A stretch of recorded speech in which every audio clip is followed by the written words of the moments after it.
বাংলাদেশ আওয়ামী লীগ ও দেশরত্ন শেখ হাসিনা নামক দুটি Facebook page থেকে নরসিংদী জেলা ছাত্রদলের সভাপতি সিদ্দিকুর রহমান নাহিদের বিরুদ্ধে মিথ্যা ভিত্তিহীন পোস্টের মাধ্যমে অপপ্রচারের নিন্দা ও প্রতিবাদ জানিয়ে সংবাদ সম্মেলন করেছে জেলা ছাত্রদল। মঙ্গলবার 24 ডিসেম্বর সকালে নরসিংদী জেলা বিএনপির চিনিশপুর কার্যালয়ে এই সংবাদ সম্মেলনের আয়োজন করা হয়।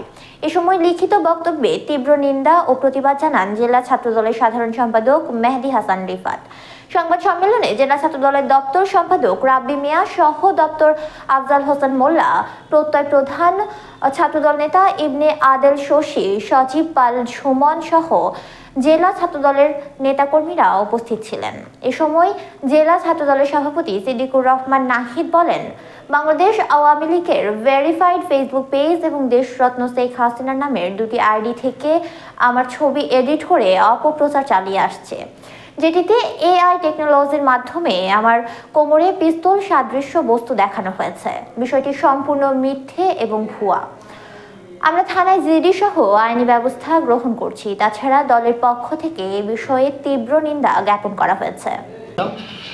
নরসিংদী সরকারি কলেজে আমরা বাংলাদেশ জাতীয়তাবাদী ছাত্রদল কেন্দ্রীয় সংসদের কর্মসূচি করার পরে আপনার হচ্ছে কি আমরা সাডিবাড়াতে স্কুল মাঠে বিজয় দিবসের প্রোগ্রামে আসি।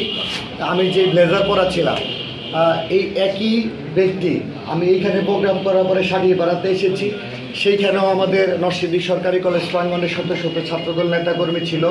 সাডিপাড়া স্কুল মাঠেও আপনার ছিল। ছবিটা আমার পোস্ট করা কোনো ছবি না, ছবিটা কালেক্টেড কোনো ছবি থেকে একটা ছবির এডিট করা হয়েছে এবং এটা পরবর্তীতে এটা প্রকৃত ছবিও আমরা পেয়েছি, আমরাও কালেক্ট করেছি।